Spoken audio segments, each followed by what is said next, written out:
السلام علیکم ورحمۃ اللہ وبرکاتہ نحمدہ ونصلی علی رسولہ الکریم اعوذ باللہ من الشیطان الرجیم بسم اللہ الرحمن الرحیم۔ سیرت پاک سیرت خاتم الانبیاء کا سبق الحمدللہ ہمارا چل رہا ہے، جس میں ہم آپ صلی اللہ علیہ وسلم کے ازواج مطہرات پڑھ رہے تھے، جس میں آلموسٹ ہم نے آپ صلی اللہ علیہ وسلم کے 6 ازواج مطہرات کے بارے میں ہم پڑھ چکے ہیں۔ آج ہم آپ صلی اللہ علیہ وسلم کے 7ویں ازواج مطہرات 7ویں زوجہ مطہرہ، ازواج پلورل ہے، جمع کا صیغہ، اور زوجہ سنگولر ہے، زوجہ کا پلورل ازواج۔ تو 7ویں زوجہ مطہرہ، 7ویں زوجہ محترمہ، جن کا نام ہے حضرت زینب بنت جحش۔ حضرت زینب بنت جحش جو تھے آپ صلی اللہ علیہ وسلم کی پھوپھی کی بیٹی تھی، آپ صلی اللہ علیہ وسلم کی پھوپھی کی بیٹی تھی۔ آپ صلی اللہ علیہ وسلم نے ان کا نکاح پہلے زید بن حارث سے کرنا چاہا تھا، ٹھیک، زید بن حارث سے کیا تھا ان کا نکاح، اور زید بن حارث آپ صلی اللہ علیہ وسلم کے آزاد کردہ، چونکہ زید بن حارث پہلے غلام تھے، حضرت زید حارث کے بیٹے وہ پہلے غلام تھے، اصل میں وہ حارث کے بیٹے تھے، اس لیے آتا ہے زید بن حارث، تو وہ پہلے غلام تھے کسی کے، تو اس کے بعد آپ صلی اللہ علیہ وسلم نے ان کو آزاد کر کے اپنا منہ بولا بیٹا بنایا تھا۔ چونکہ آپ صلی اللہ علیہ وسلم کا کوئی بیٹا زندہ تو نہیں رہا، سارے تینوں کے تینوں بیٹے بچپن ہی میں وفات پا گئے، تو آپ صلی اللہ علیہ وسلم کا چونکہ بیٹا تو کوئی تھا نہیں، اس لیے آپ صلی اللہ علیہ وسلم نے حضرت زید رضی اللہ تعالی عنہ کو منہ بولا بیٹا بنا رکھا تھا۔ ہاں اب ہے تو حضرت زینب رضی اللہ تعالیٰ نکاح آپ صلی اللہ علیہ وسلم نے انہی کے ساتھ پہلے کرنا چاہا تھا، اور کرنا چاہتا کہ کیا تھا، یعنی کہ حضرت زینب کا نکاح پہلے حضرت زید کے ساتھ ہوا تھا، ٹھیک۔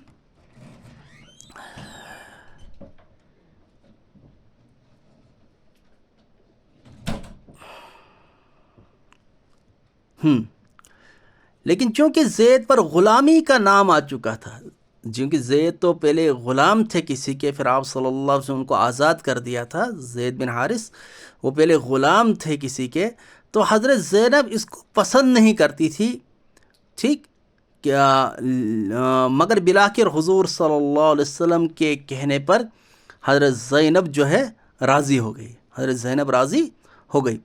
1 سال قریب تک حضرت زید کے نکاح میں رہی، 1 سال قریب تک ایک سال تک حضرت زینب کے نکاح میں رہی، لیکن طبعی موافقت نہ تھی، یعنی کہ جو پیار جو محبت میاں بیوی کے درمیان ہونی چاہتی وہ ایسا نہیں تھا جیسا ہونا چاہیے تھا، ہمیشہ رنجی ہوا کرتی تھی، یعنی ہمیشہ وہ حضرت زینب رنج میں غم میں رہا کرتی تھی، یہاں تک کہ حضرت زید نے خود آ کر حضور صلی اللہ علیہ وسلم سے کی خدمت میں آ کر کہ میں حضرت زینب کو جو ہے طلاق دینا چاہتا ہوں، تو حضور صلی اللہ علیہ وسلم ان کو سمجھا کر طلاق سے روکنا چاہا تھا، چونکہ طلاق ایک ایسی چیز ہے، یہ حدیث میں ہے کہ طلاق حلال چیزوں میں یعنی کہ ناپسندیدہ جو ہے وہ طلاق ہے، یعنی اگرچہ حلال ہے لیکن پھر بھی ناپسندیدہ عمل ہے، تو آپ صلی اللہ علیہ وسلم نے ان کو روکا تھا کہ طلاق مت دیجیے، لیکن پھر جب کسی طرح موافقت پیش نہ آئی، یعنی جب پھر بھی ان کے میاں بیوی کے درمیان محبت جو ہونی چاہیے وہ نہیں رہا، پھر جو حضرت زید نے رضی اللہ عنہ ان سے طلاق دے دیا، تو پھر جب ان کو طلاق دیا دیا تو آپ صلی اللہ علیہ وسلم ان کی تسلی کے لیے، یعنی حضرت زینب کی تسلی کے لیے، تو آپ صلی اللہ علیہ وسلم نے ان کا نکاح کیا، ان کے ساتھ نکاح کیا، یعنی حضرت زینب کے ساتھ پھر آپ صلی اللہ علیہ وسلم ان کے ساتھ نکاح کیا۔ لیکن اس وقت تک عرب کے خیال میں متوالی بیٹے کو اصلی بیٹے کی حیثیت رکھا جاتا تھا، یعنی کہ چونکہ زید تو آپ صلی اللہ علیہ وسلم کا اصلی بیٹا نہیں تھا، حقیقی بیٹا نہیں تھا، ہم پہلے ہی پڑھ چکے ہیں، یہ تو آپ صلی اللہ علیہ وسلم کا آزاد کردہ، چونکہ زید غلام تھا پہلے، تو پھر آپ صلی اللہ علیہ وسلم کو آزاد کر کے اپنا منہ بولا بیٹا بنا رکھا تھا، یعنی کہا تھا زبان مبارک سے کہ آپ میرے بیٹے تھے، تو زبان مبارک سے کہا، جبکہ حقیقی بیٹا نہیں تھا، تو اس زمانے میں کیا تھا، یعنی شریعت سے پہلے، آپ صلی اللہ علیہ وسلم کی شریعت سے پہلے منہ بولے بیٹے کو اصلی بیٹا سمجھا جاتا تھا. اس لیے عام لوگوں کے خیال سے آپ اس نکاح سے ڈرتے تھے. یعنی کہ آپ صلی اللہ علیہ وسلم کہتے تھے کہ کہیں لوگ یہ نہ کہیں گے کہ اپنے بیٹے کی بیوی سے نکاح کیا. لیکن چونکہ بالآخر یہ رسم جاہلانہ رسم تھی تو اس لیے آپ صلی اللہ علیہ وسلم کہتے ہیں کہ کہیں لوگ اس طرح نہ کہیں گے. لیکن چونکہ یہ محض جاہلیت رسم تھی، جو میں نے ابھی آپ سے بتایا، وہی یہاں پر سیرت میں بھی لکھا ہے، جس کا مٹانا اسلام کا فرض تھا. اور آپ صلی اللہ علیہ وسلم آئے ہی تھے اس رسم کو، جاہلانہ رسم کو، رسومات کو، کفریہ شرکیہ بدعات کو، رسومات کو، جاہلانہ رسم کو مٹانے کے لیے آپ صلی اللہ علیہ وسلم آئے تھے.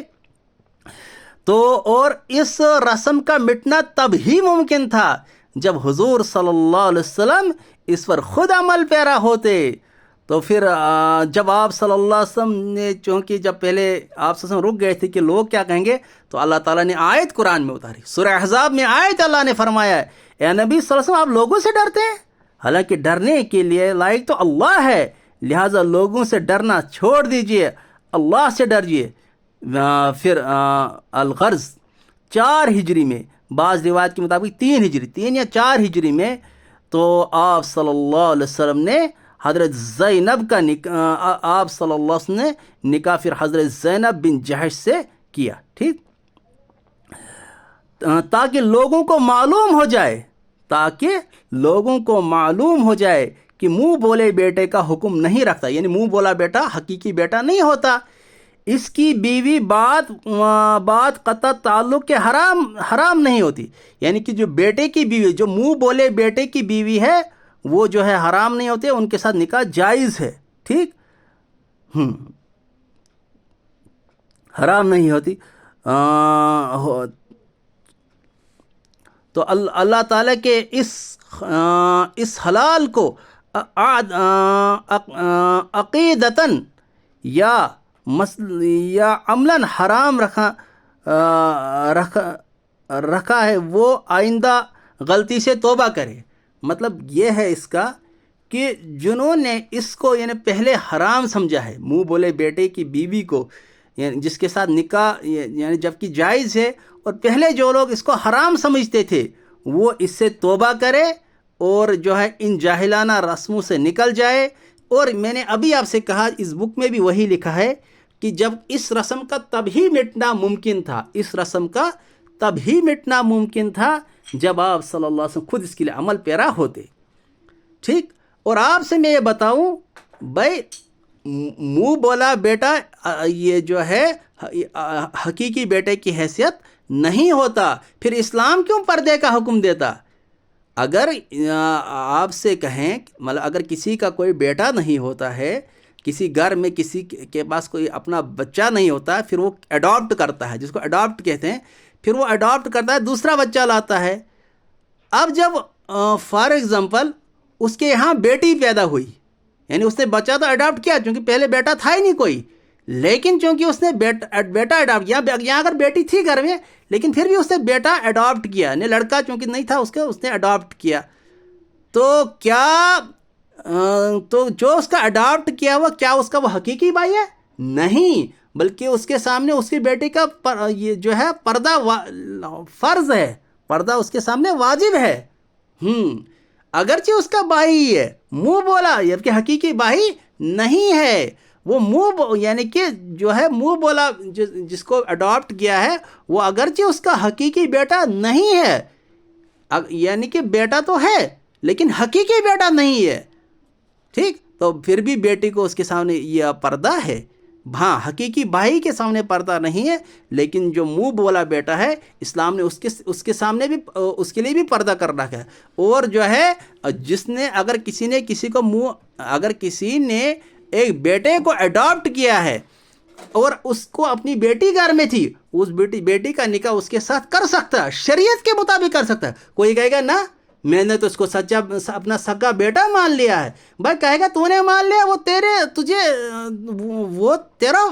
تو نے مان لیا، اس سے کوئی فرق نہیں پڑے گا. ہمیں شریعت کو دیکھنا ہے. شریعت نے کہا اس کا نکاح اس کے ساتھ ہو سکتا ہے. ہاں حقیقی بہن کے ساتھ نہیں، لیکن اگر کسی نے کوئی بیٹا اڈاپٹ کیا ہے اور اگر اس کو اپنی بیٹی گھر میں ہے، اس کا نکاح اس کے ساتھ ہو سکتا ہے، وہ اس کے لیے حرام نہیں ہے.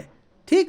آج جو ہے میں آپ کو ایک بات یہ کھول کر بتاؤں، اسلام کے دشمن بدبخت جو ہے جن کے دماغ کو علاج کی ضرورت ہے، وہ یہ بھی اعتراض کرتے ہیں کہ نعوذ باللہ حضور صلی اللہ علیہ وسلم نے اپنے بیٹے کی بیوی سے نکاح کیا، جبکہ وہ حقیقی بیٹے کی بیوی نہیں تھی.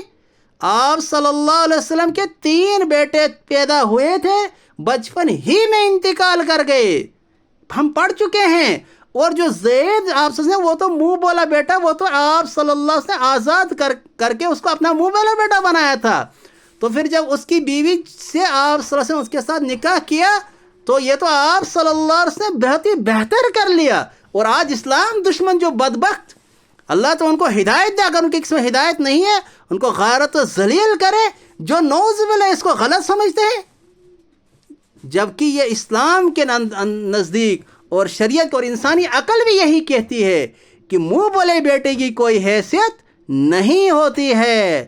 منہ بولے بیٹے کو تو جائیداد میں حصہ بھی نہیں ملتا ہے، منہ بولے بیٹے کو جائیداد میں حصہ بھی نہیں ملتا. آپ علماء سے پوچھ سکتے ہیں. تو یہاں تک ہمارا ٹاپک تھا تاکہ ویڈیو لمبی نہ ہو جائے.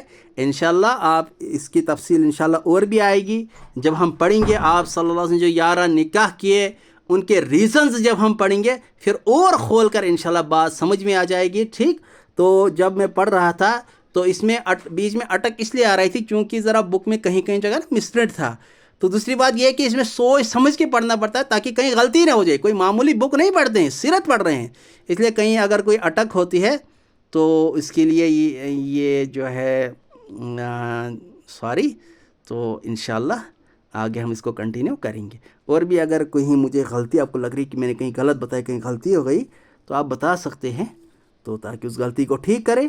انشاءاللہ آگے اچھی اور بھی بہترین ویڈیو بنائیں گے تاکہ جو ہے سیرت پورے دنیا یہ ہر ایک کے پاس پہنچ جائے.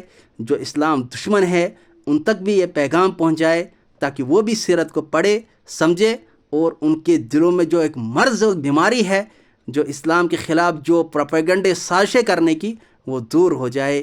اور ہم اللہ سے دعا کرتے ہیں کہ اللہ اسلام دشمنوں کو ہدایت دے، یا تو اگر ان کی قسمت میں ہدایت نہیں ہے انہیں غارت و ذلیل کرے. اکثر ہم فیس بک پر، اکثر ہم یوٹیوب پر کوئی ایسی ویڈیوز دیکھتے ہیں جو حضور صلی اللہ علیہ وسلم کی شان میں گستاخیاں ہوتی ہے، تو اس وقت ہم تو یہی کہہ سکتے ہیں یا اللہ ان کو ہدایت دے. اگر ان کی قسمت میں ہدایت نہیں ہے ان کو غارت و ذلیل فرما، ان کو اس دنیا سے صف ہستی سے مٹا دے، ان کو اس دنیا میں رہنے کا کوئی حق نہیں ہے.